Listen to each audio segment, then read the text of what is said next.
Gente, eu fico olhando assim, só me vinha na cabeça aquele texto bíblico, por que você está olhando para as alturas, né? Uau! Obrigado, Edson, Esther, obrigado a vocês, não, tá bom?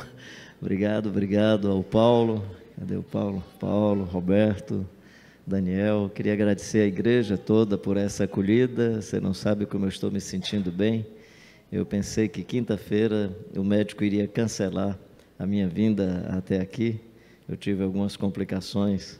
Eu honestamente, sou muito sadio, mas de uns 10 dias para cá eu tive algumas complicações e pensei que a coisa, que eu fosse até impedido de vir para estar com vocês.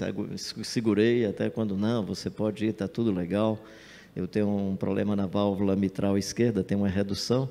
E ele disse, acho que por conta das suas atividades físicas, essa válvula está uma maravilha, sangue vai, sangue vem, está melhor do que as normais.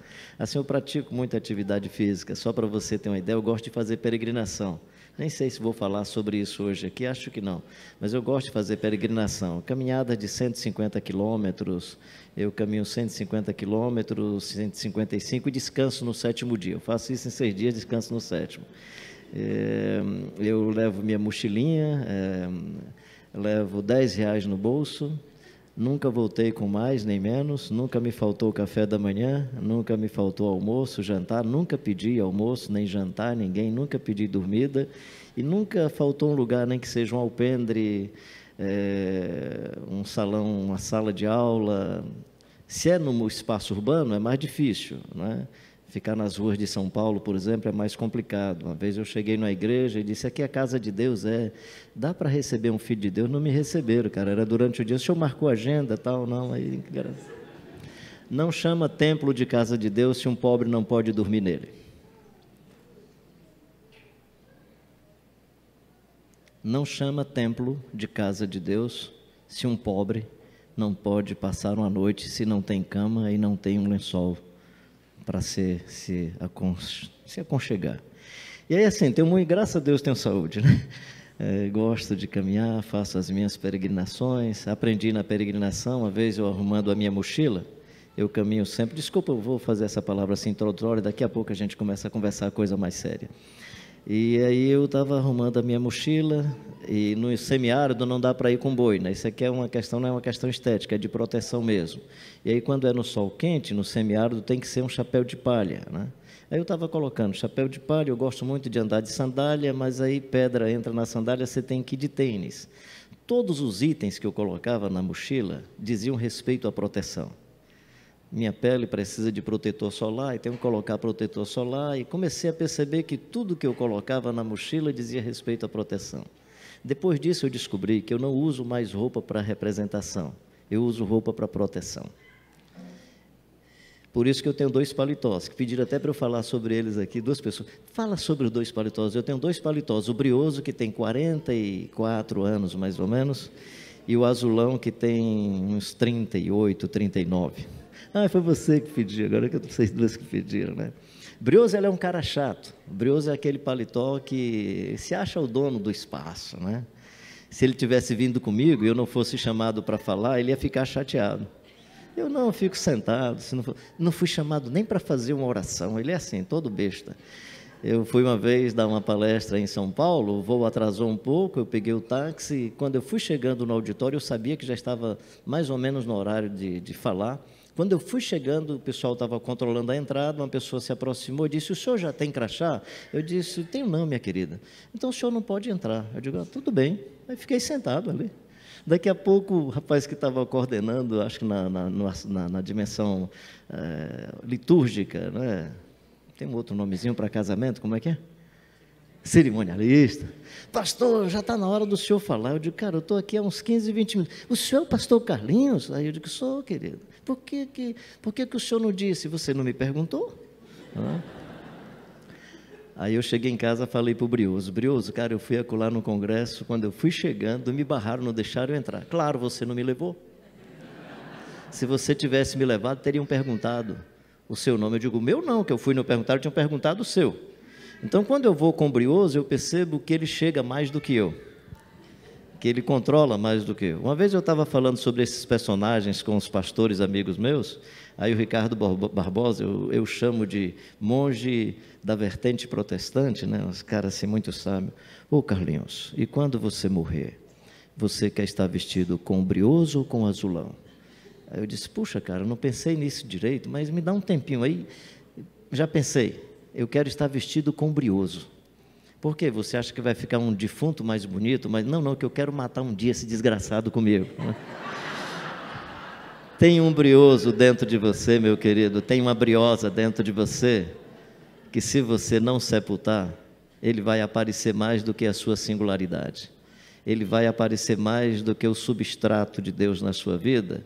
E essas expressões da nossa persona não são mais importantes do que a sua singularidade mais intensa e mais profunda.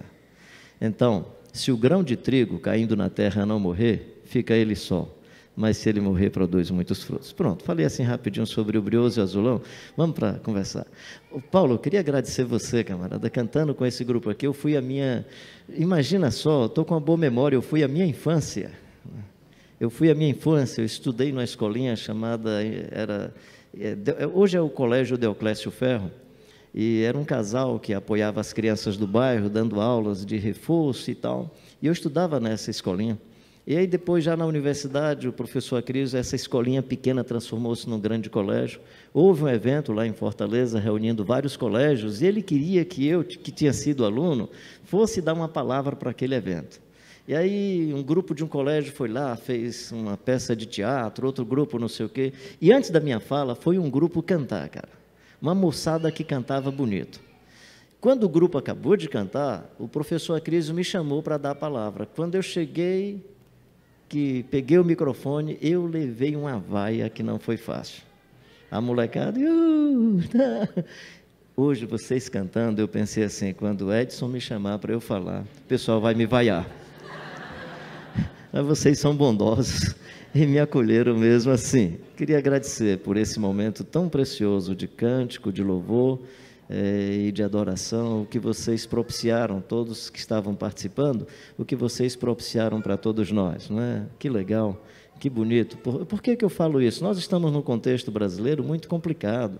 Você não encontra letras bonitas, poesias interessantes, música bem cantada, como nós estamos vendo aqui, né?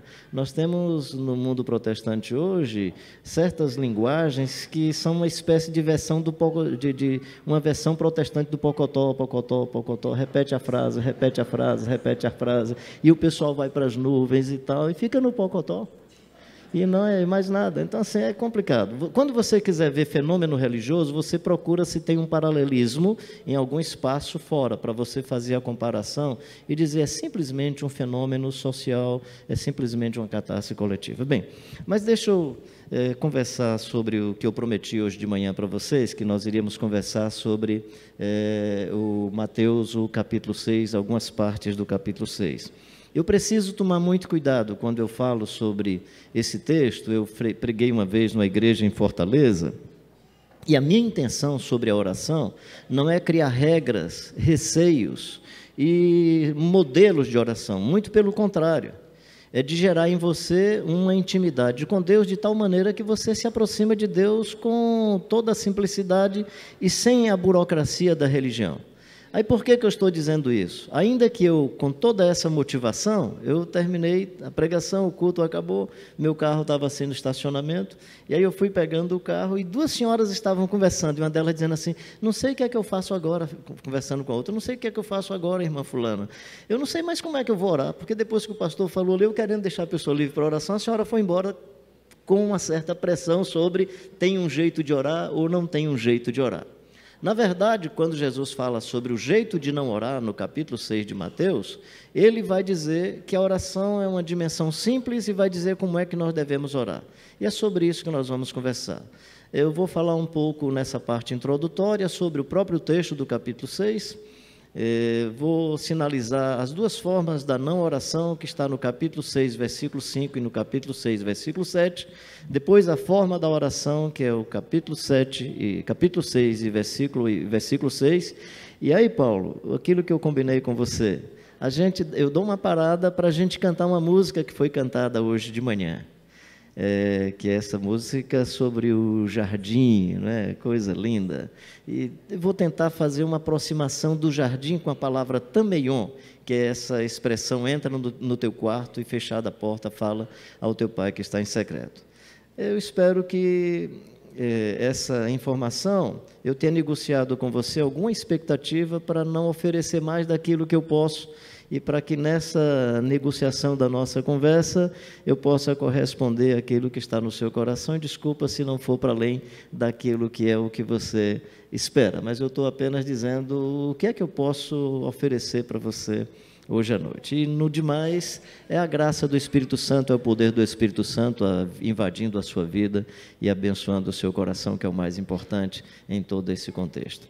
O capítulo 6, se você depois, quem teve acesso a esse livro, eu não vou entrar em muitos detalhes, eu tenho um comentário do Sermão do Monte. Nessa parte eu digo que o capítulo 6, ele é o texto que diz que nós precisamos evitar qualquer publicidade com o uso das virtudes, dos dons, dos ministérios, qualquer publicidade pessoal ou institucional no que diz respeito às coisas que Deus faz por você.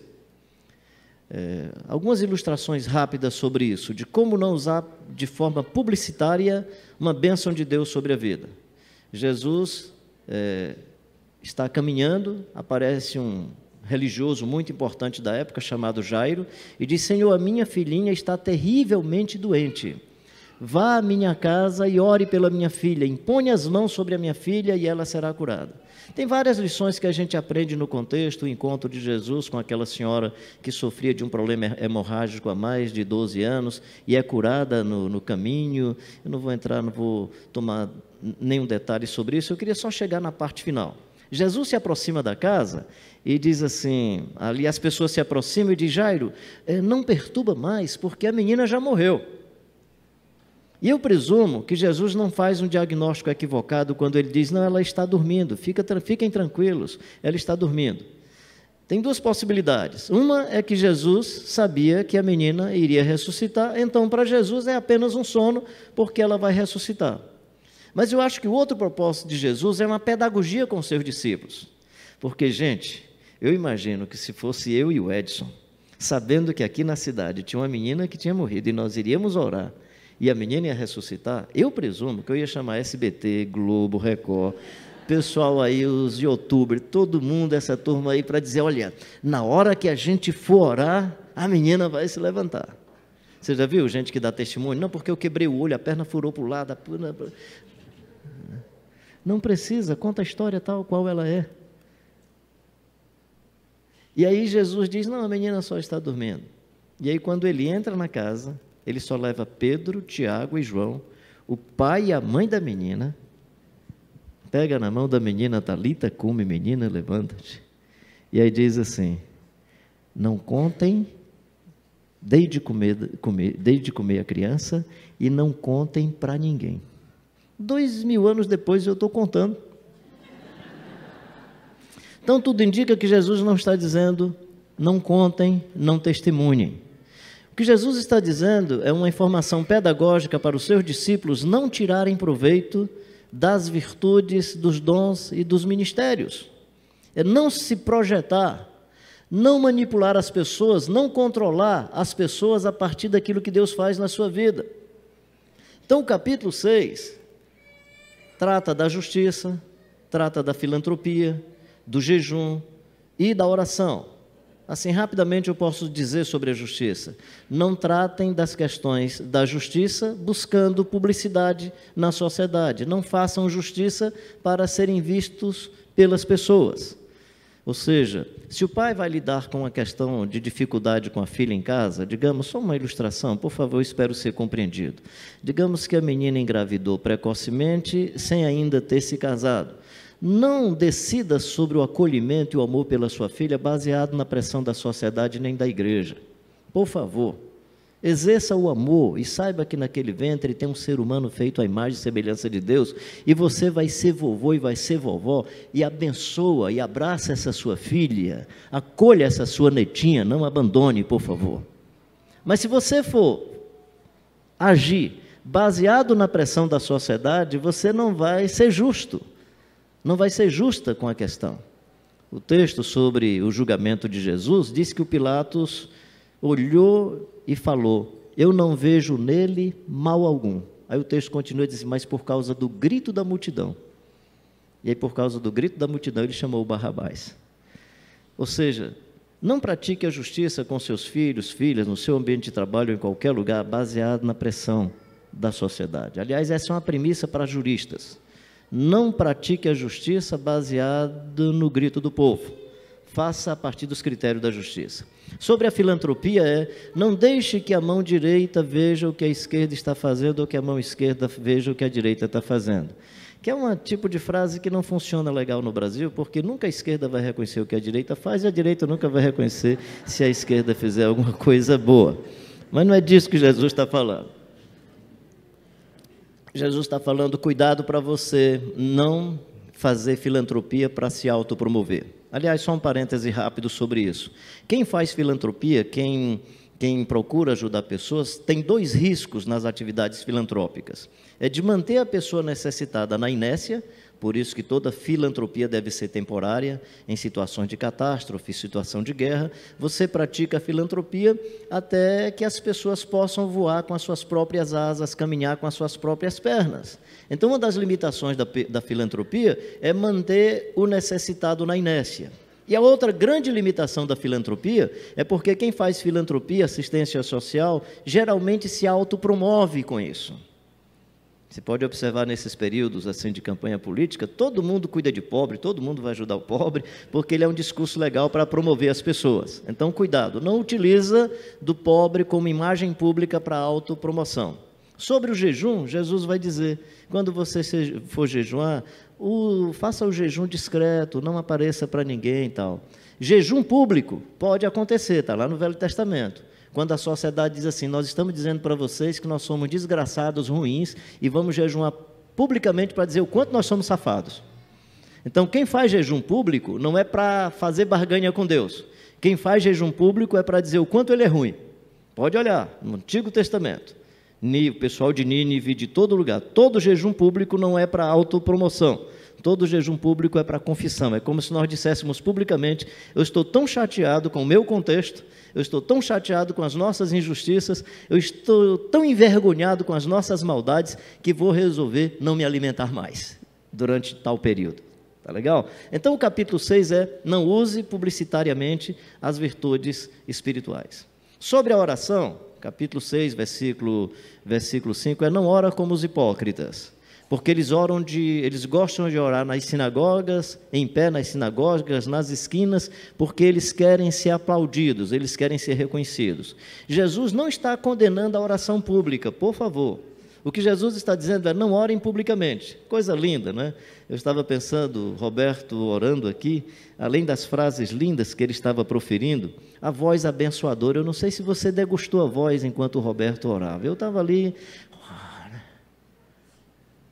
eu fiquei imaginando, se tiver alguma entupição de veia, vai ficar curada agora, vai ter algum tipo de som aí que vai abençoar meu coração. E degustando, honestamente desfrutando. Então, Jesus não está condenando a oração pública.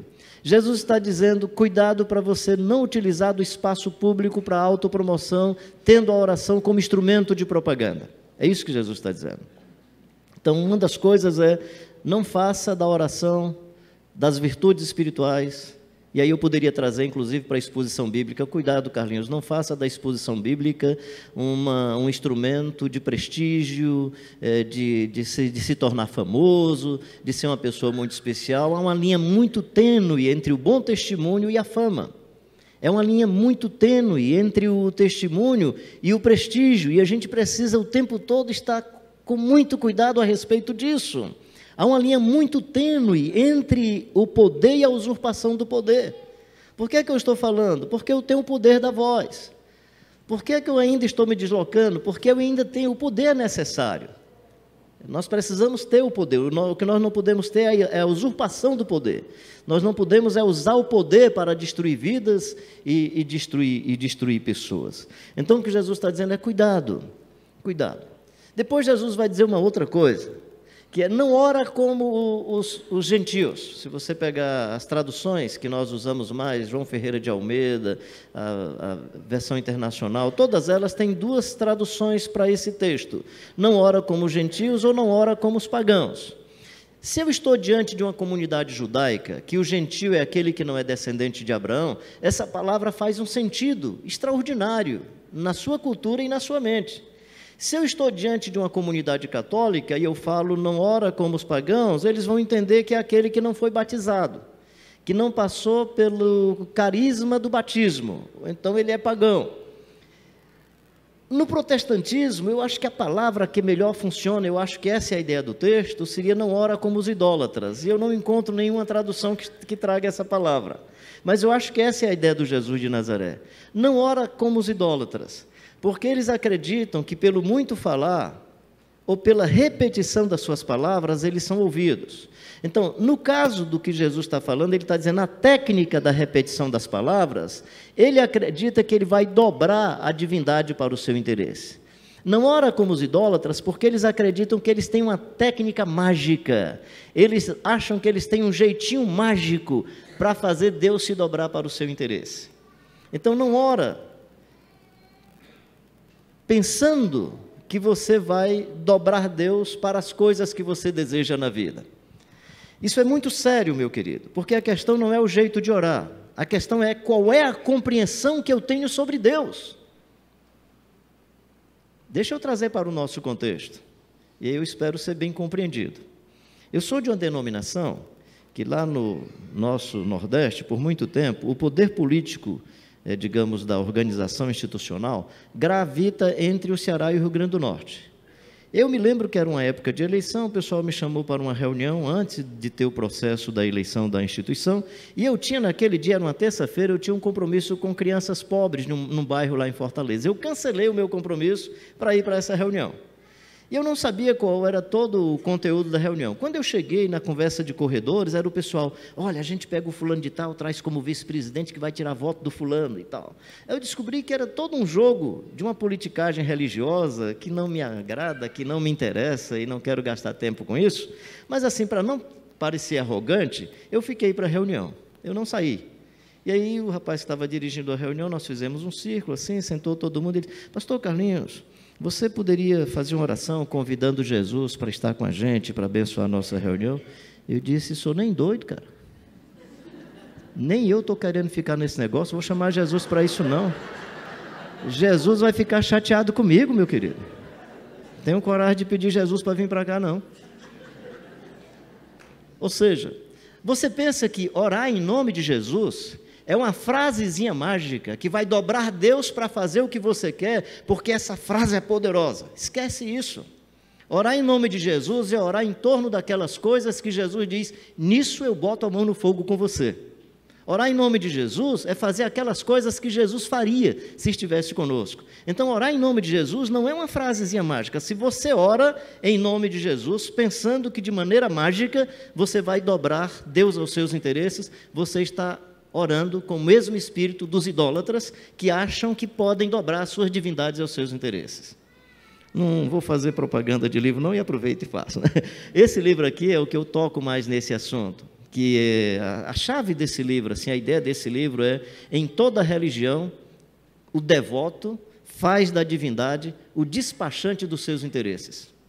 Em toda religião você define o que é que a divindade faz por você, de tal maneira que você faz da divindade o office boy, o despachante para atender às suas expectativas. O Evangelho, gente, é totalmente diferente e nisso Jesus é profundamente radical. Quando eu digo radical, tem raízes profundas para a vida. No Evangelho, eu me aproximo de Deus para que, em tendo comunhão com Deus, eu pergunte a Deus o que é que Ele deseja que eu faça.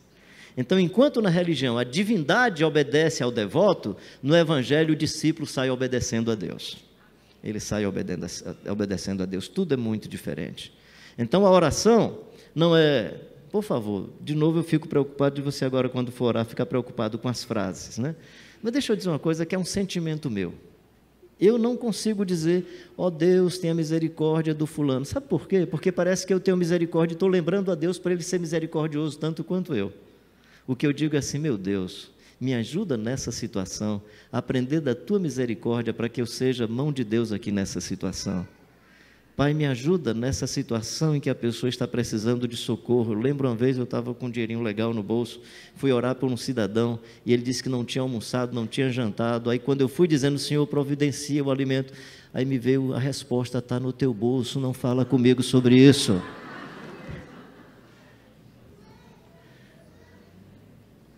Não ora como os hipócritas da religião, porque eles querem aplauso. Não ora como os idólatras, como os pagãos, como os gentios, porque eles acreditam que eles têm o poder de manipular as divindades para os seus interesses. Eles acreditam que eles podem pegar a divindade, tirar do tabeliê do carro e colocar numa mesinha lá no quarto.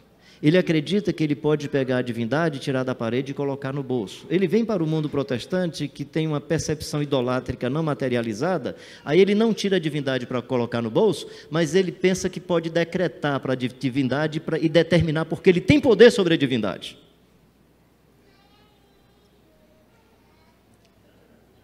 Tem uma música que eu acho muito interessante, não é? Desculpa só fazer um comentário sobre uma frase. Eu acho que ela fala desse mega paradigma da nossa sociedade que acredita que tem poder sobre a divindade. Como Zaqueu, eu quero subir bem mais alto que eu puder.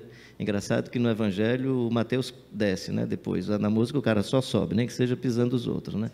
No mais alto. Depois ele vai no mais alto que puder para chamar a tua atenção para mim. Quando no Evangelho nós estamos aqui porque todo o centro da atenção é Deus e não eu e você. Mas a gente canta assim mesmo. Então a gente não percebe que, no nosso caso, que não temos uma idolatria materializada, que a nossa linguagem denuncia uma idolatria invisível, mística, que está no nosso imaginário coletivo. Meu desafio é convidar você para sair disso. Tá? Feita essa introdução, tem um tipo de livro hegeliano, livro alemão, que a introdução são 550 páginas e o conteúdo é só 50. Então, fica tranquilo que é mais ou menos isso. Daqui a pouco eu volto para a gente conversar sobre quando você for orar, entra no quarto e fechada a porta, orará ao Pai que está em secreto. Desculpa, eu deixei vocês aí em pé o tempo todo, puxa vida.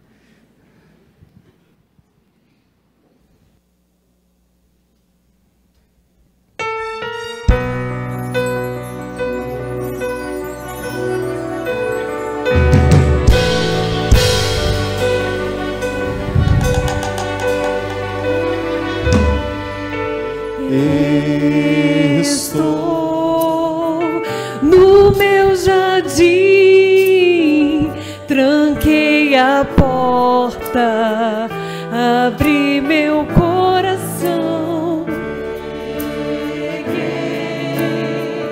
minhas raízes com minhas lágrimas, gotas de adoração. Senhor, não quero que os meus olhos percam o brilho do primeiro amor.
Que lindo, hein, gente?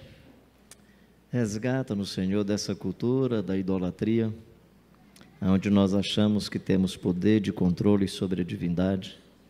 Resgata-nos, Senhor, dessa hipocrisia do espaço religioso. Resgata-nos, tira-nos, liberta-nos, liberta-nos.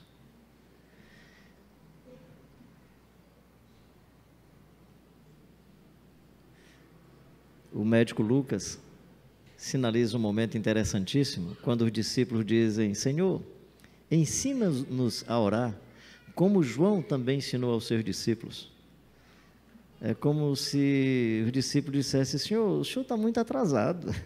João faz tempo que ensinou ao pessoal, e o senhor não ensinou para a gente esse tempo todo. E se você vai para o texto de Mateus, principalmente, tudo indica que Jesus não os ensinou a orar. Jesus os ensinou a viver. E aí, quem vive do jeito que Jesus ensinou para que vivesse, vai orar sem cessar, porque aí a vida passa a ser uma permanente oração. Não ora como os hipócritas, não ora como os gentios pagãos ou como os idólatras, mas você, quando for orar, entra no teu quarto e, fechada a porta, fala ao Pai que está em secreto, e o Pai que está em secreto vai recompensar você. Todas as traduções trazem essa palavra quarto, mas eu presumo que não é um problema de tradução, é o problema das nossas arquiteturas, é o problema das nossas casas.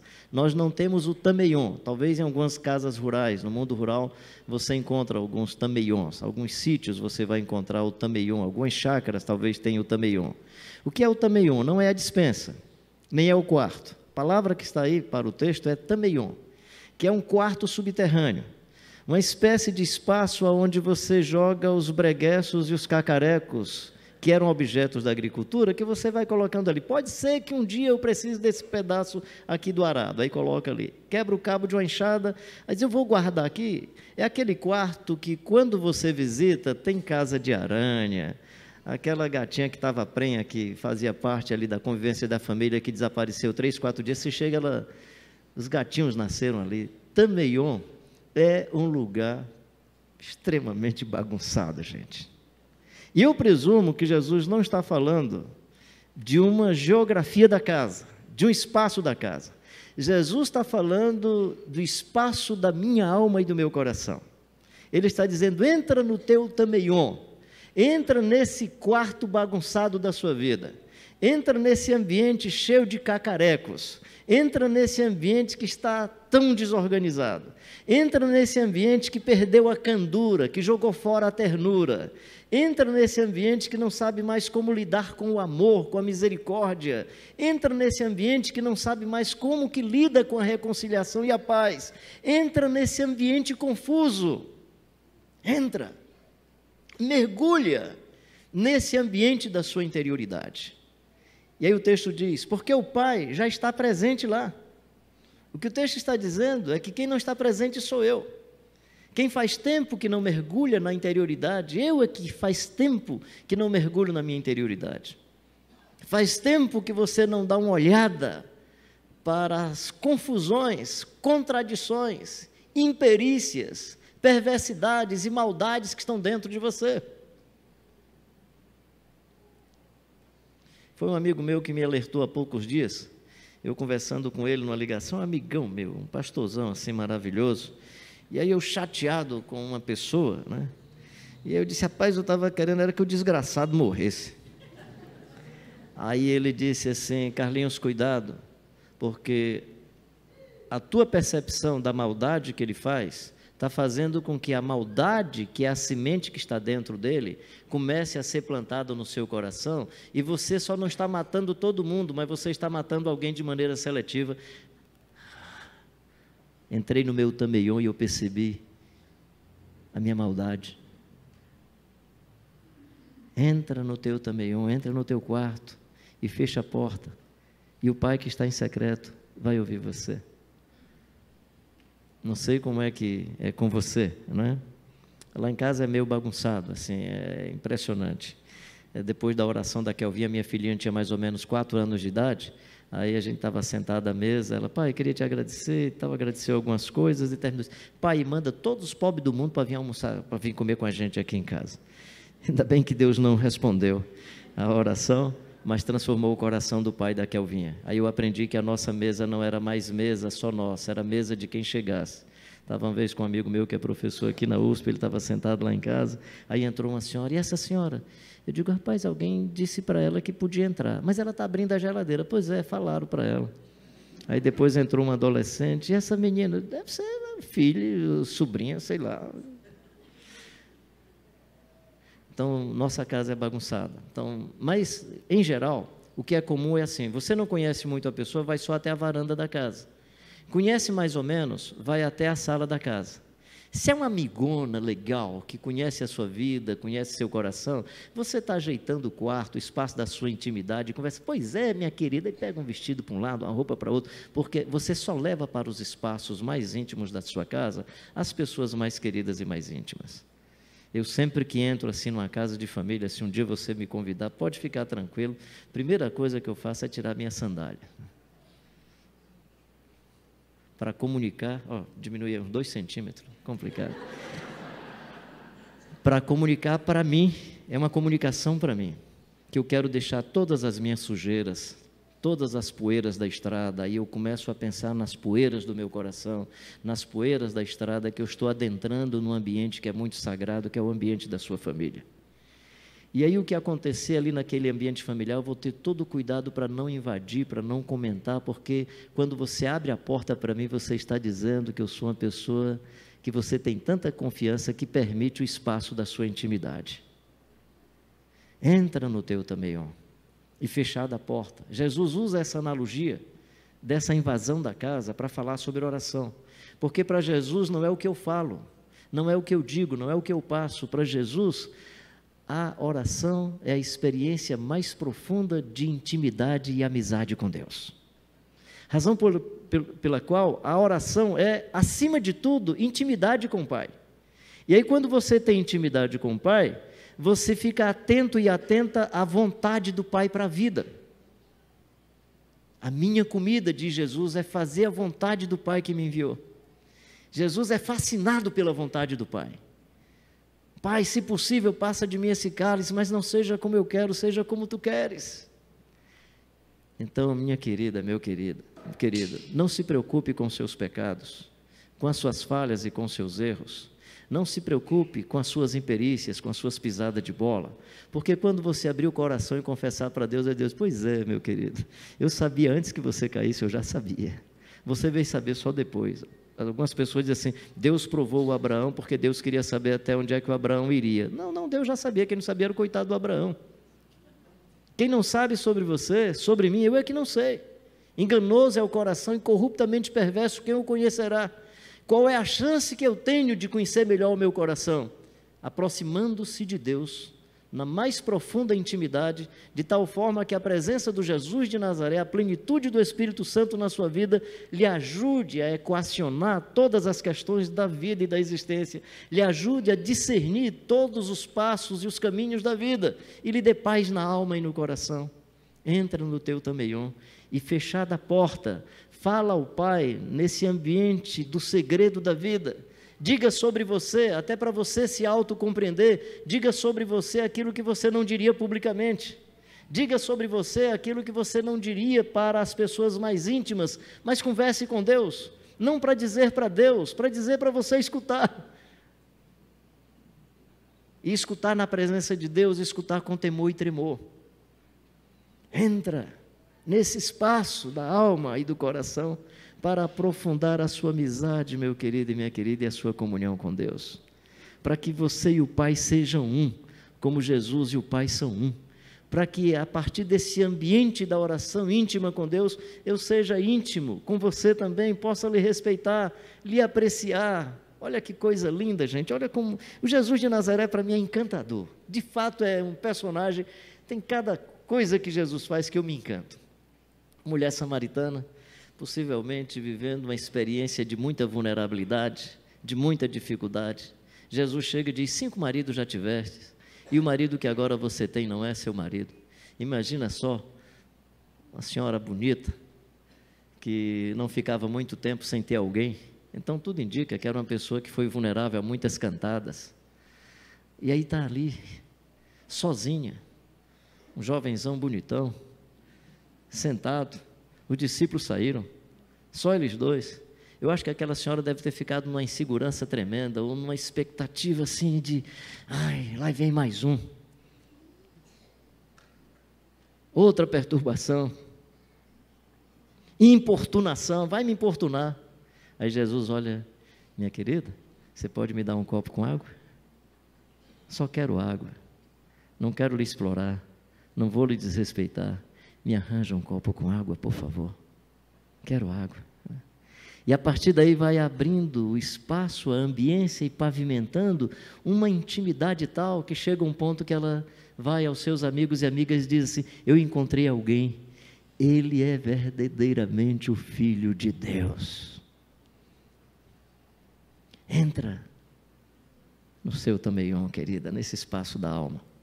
Dá uma olhada nas questões duras e difíceis da vida, que quebraram seu coração, que moeram a sua alma, que geraram dores profundas, que por conta disso, dependendo da elaboração que você fez, até hoje você se sente machucado ou machucada. Pensa nessas outras situações da vida, onde você tinha uma expectativa que Deus iria atender de um jeito, e a resposta foi de outra maneira. Pensa nessas complexidades da existência, mas não rejeite essa possibilidade de ser amiga e amigo de Deus.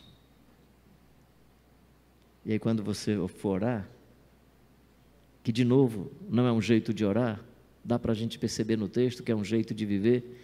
Pai nosso que estás nos céus, santificado seja o teu nome, venha o teu reino, seja feita a tua vontade, assim na terra como nos céus. O pão nosso de cada dia dá-nos hoje. Perdoa as nossas ofensas, assim como nós perdoamos a quem nos tem ofendido. E não nos deixeis cair em tentação, mas livrai-nos do mal, pois teu é o reino, o poder e a glória para sempre. Amém. Eu comecei de um jeito bem evangélico, terminei de um jeito bem católico, mas tudo bem, né?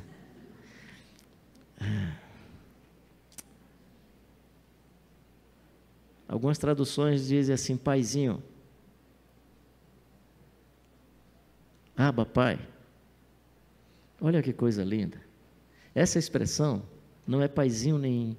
É Abba, Pai, lá no original é o Abba, Pai. Mas o que é que significa isso? É uma criança, ali naquela primeira semana, que está tentando pronunciar o nome papai e não sabe falar direito. A portuguesando é como se Jesus dissesse assim, quando você for orar, fala assim, papai do céu. O que Jesus está dizendo não é ore de maneira irreverente, o que Jesus está dizendo é não se preocupe com a burocracia religiosa quando for falar com Deus. Ora com a mais profunda intimidade, como uma criança que ainda nem sabe o que vai falar, que nem sabe o que vai dizer, que não tem uma sequência para a oração. Na minha adolescência me ensinaram que eu tinha que primeiro adorar a Deus, depois que eu adorasse eu fazia o pedido, depois que eu fizesse o pedido que tivesse certeza no coração, era só dizer em nome de Jesus, estava tudo legal. Aí eu fui ver o Pedro andando sobre as águas, imagina se ele começasse, pai, eu quero te louvar, te adorar, te bendizer, não dava tempo. E várias outras situações que você vai ouvir o texto dizendo, por que clamas a mim, Moisés? Então não há um jeito, não há uma forma. O que Jesus está dizendo é, fala com o Pai, como se você fosse uma criança, que diante dele, descansa nos braços dele, e como criança você simplesmente se prosterna, você simplesmente repousa, você simplesmente se curva, como criança você simplesmente acolhe o seu socorro, a sua provisão e a bênção da sua presença. Só que, se você tem muita intimidade, você pode se tornar irreverente. Eu era muito amigo do meu pai, e meu pai pastor, e eu esse assim, nordestino criativo, que gosta de piadinha, eu tinha que tomar muito cuidado, porque como eu era muito amigo do meu pai, eu tinha que às vezes no espaço público tomar cuidado para não gerar um constrangimento. Como é que você faz isso na oração? A própria oração diz, não sobre o jeito de orar, mas sobre o jeito de viver, ou seja, seja um ser humano que vive em intimidade com Deus e reconhece que Ele é Pai Celestial. E aí você se curva com temor e tremor, porque esse binômio, intimidade, temor e tremor a Deus, é um jeito de viver com esse Deus maravilhoso e eterno. Razão pela qual eu não preciso fugir das minhas realidades da vida, porque os olhos dele estão sempre presentes, e aí eu vou andar sempre com temor e tremor. A outra coisa que esse texto vai dizer para nós, e aí é uma beleza do Evangelho, que não dá para a gente viver na primeira pessoa do plural. É Pai Nosso, é Pão Nosso, nossas ofensas, nossas lutas. É 2 ou 3 reunidos em nome de Jesus, não é porque tendo 2 ou 3, aí Jesus vai abençoar, não, não é porque tendo Jesus tem que ter 2 ou 3 no mínimo, tem que ser uma experiência comunitária. Quero lhe animar a pensar um pouco mais nas letras das músicas, onde elas sinalizam essa experiência comunitária. Por favor, vamos evitar músicas que sinalizam violência, músicas que sinalizam egoísmo, né? Assim, só para a gente pensar um pouco mais. Vamos cantar unção, né? Me dá unção, mas o pessoal só quer unção de conquista, parece cruzada da Idade Média. Unção de multiplicação, ninguém pede unção de amor, unção de perdão, unção de pacificação, unção de reconciliação, unção de graça. Seria isso o Evangelho? Ou então isso é o nosso protestantismo concorrente, competidor, que está aí para fazer proselitismo e querer ser melhor do que os outros? Pai nosso, pão nosso, nossas ofensas, pois teu é o reino, o poder e a glória para sempre. Eu quero lhe animar, meu querido e minha querida, assumir um compromisso de responder a essa cativação do Espírito Santo de nos tornar mais próximos e mais perto de Deus.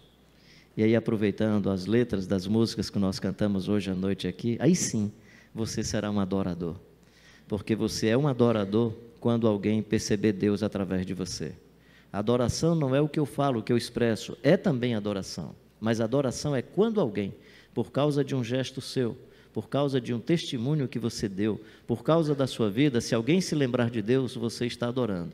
O Verbo se fez carne, habitou entre nós cheio de graça e de verdade, e vimos a sua glória, a glória como do unigênito do Pai. Por que Jesus era um adorador? Porque em Jesus as pessoas percebiam Deus. Quando é que você é um adorador? Quando alguém perceber Deus em você. Se você que é marido, um dia escutar a oração da sua esposa, e ela estiver dizendo assim: meu pai, como o Senhor é bondoso, meu pai. Olha o marido que o Senhor me deu, que homem maravilhoso, que homem bom, pai. Aí ela está orando e essas frases estão sinalizando, são indicadores que sinalizam que você é um adorador. Desculpa, só para efeito de comunicação. Quando é que você percebe que não é um adorador? Se um dia você encontrá-la orando e dizendo assim: meu pai, onde é que o Senhor estava no dia que esse homem apareceu na minha vida, pai? Por que o Senhor deixou, Senhor? Aí você não é um adorador. Ou seja, igreja é uma igreja adoradora quando a vizinhança, quando a cidade diz: se essa igreja for arrebatada, nós vamos sentir falta. Se a igreja, quando for arrebatada, o vizinho disser aleluia, ela não era adoradora. Ela era um problema.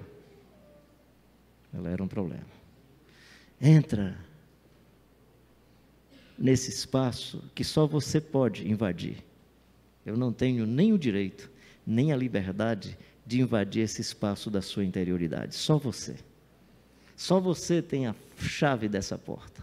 Só você pode transformar esse espaço, como diz a letra da nossa música, que foi cantada há pouco tempo, num jardim gracioso e abençoador. Só você pode invadir a ambiência desse jardim, fechar o portão. Sabe para quê? Não é porque Deus vai sair, é para que você não saia em dispersão, atraído por outras coisas desse mundo e dessa realidade. Tá bom, né? Vocês vão para casa, eu só vou amanhã de manhã, por isso que eu não estou preocupado com o tempo, mas assim, que Deus abençoe muito a sua vida. Mais uma vez, o Dom Edson, Esther e todo o pessoal, muito obrigado pela acolhida de vocês. Vocês não sabem como foi terapêutico para mim esses momentos aqui, vocês me abençoaram muito, estou falando de coração e com toda a honestidade. Vocês não imaginam como esses momentos aqui com vocês têm sido assim, uma cura para a alma e para o coração, um sinal de esperança para a vida, vontade de continuar a caminhada e a jornada da existência, e quero celebrar a Deus por essa igreja. Ou vocês me enganaram legal, ou vocês de verdade são muito amorosos. A senhora aqui já disse que enganou, não, é verdade. Então assim, continue amorosos, bondosos, generosos, tenham as percepções de vocês com as diferenças que forem, mas não permitam que nada e causa nenhuma nesse mundo Tire de vocês a unidade do Evangelho. Que nada nesse mundo separe você e a família. Eu vou falar sobre isso. Eu vou falar, eu acho que é importante. Eu estava pregando uma vez na nossa comunidade, uma menina que estava indo pela primeira vez, assim estava à minha direita, e chorando um bocado. E eu fiquei assim, achando que a palavra estava abençoando o coração da menina. Era um período próximo a Natal e fim de ano. Terminou o culto, eu fui, e aí, querida, gostou do culto? Primeira vez você vem? É a primeira vez, gostei demais. Como é que foi a reflexão? Não entendi nada. Ah, tá. Desculpa sempre porque eu vi você tão emocionada. Não, é porque eu não sei se eu vou passar o Natal com meu pai. E não sei se vou passar o fim de ano. Ela tinha um posicionamento político, o pai tinha outro, e não conseguiu mais sentar à mesma mesa e não conseguiu mais dialogar. Não permita que isso aconteça com você, meu querido e minha querida. Mais tarde, esses caras estão, por outros interesses, estão sentados à mesma mesa, com as negociatas, e você, filho e filha separados, irmãos da igreja, com dificuldade de conversar um com o outro. A minha palavra é, sejamos firmes, assumamos, fica livre aí, claro, espero que as suas opções sejam opções parecidas com, que tem mais proximidade com a beleza da justiça, a beleza do Evangelho, a beleza das dimensões democráticas e da liberdade no espaço democrático, mas, por favor, não deixe que essas coisas, ainda que importantes para o nosso contexto, seja de Estado, seja de nação, não permita que outras causas dividam vocês, por favor, por favor. Por favor, nós temos uma causa maior do que qualquer causa dessa natureza. Amém. Vou levar meu lixo e a minha poeira.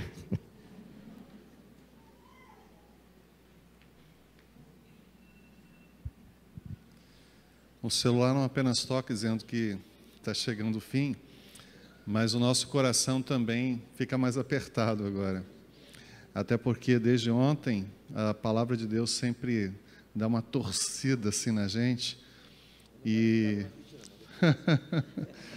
e a gente se sente assim tocado não por aquilo que simplesmente envolve um desafio de Deus, mas muito da nossa consciência de deixar o que nós não queremos para poder viver o que nós queremos.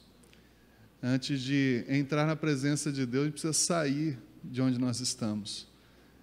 E parece contraditório, mas nós não nos permitimos sair, e por isso a gente não consegue entrar, e por isso a gente não consegue viver a sequência disso.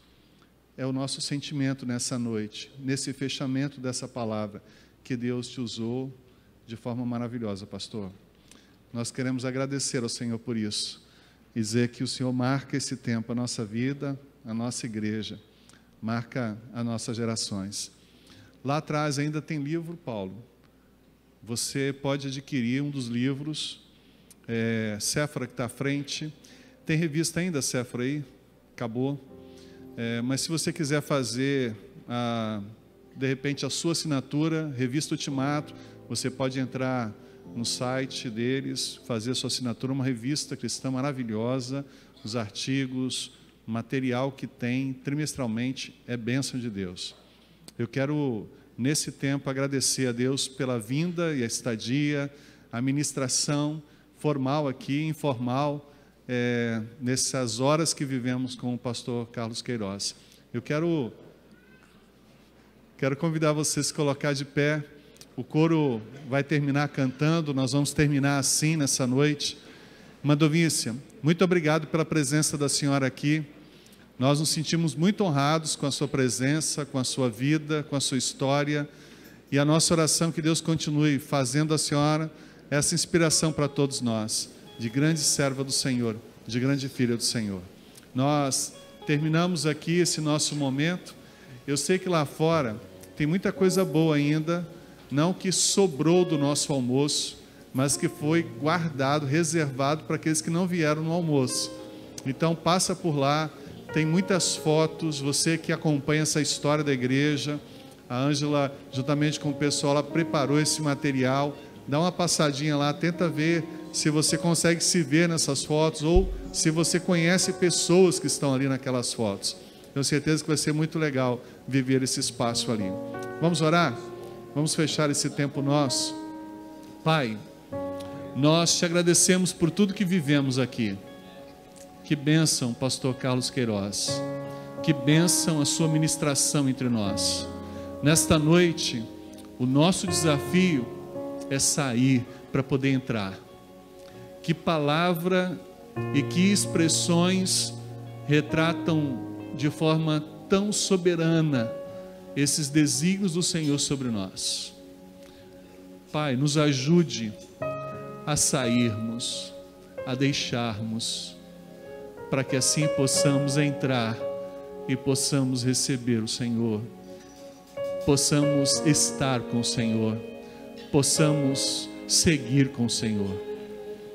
Muito obrigado, Pai, pela Tua palavra. Muito obrigado pelo Teu Filho entre nós. Abençoe o seu casamento, abençoe os seus filhos, abençoe os seus netos, abençoe o seu ministério. Continue fazendo dele esse instrumento poderoso nas Tuas mãos.